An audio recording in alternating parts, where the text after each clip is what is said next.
नमस्कार। आज एक शक्तिशाली अभ्यास विषय आम आलोचना करवा।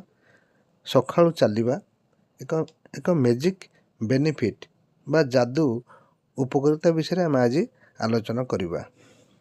यह पॉजिटिवली आमको इम्प्रूव करिथाए आम हेल्थ को, डाइजेस्ट सिस्टम को, जॉइंट स्टिफनेस को एवं आमर ऑक्सीजन लेवल को यह वृद्धि करिथाए एवं हार्ट डिजीज की भल करिथाए।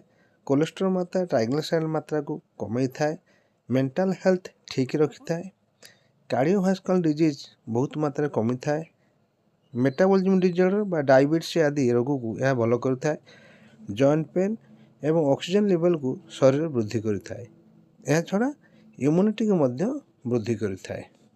यह केवल फिजिकल एक्टिविटी नुहे, यह एक प्रकृति को जोड़ुवा एक प्रैक्टिस अटे। यह द्वारा सेरोटोनिन एवं डोपामाइन भली हार्मोन मध्य सिक्रेट करता है, जहाँ मानसिक चाप को कमाई थाए।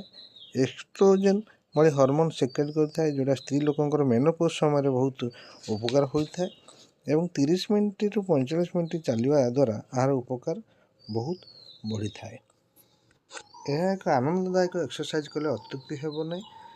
शरीर को ब्लड फ्लो वृद्धि करिथाए एवं ऑक्सीजन लेवल वृद्धि करी अनेक रोग को यह भल करिथाए।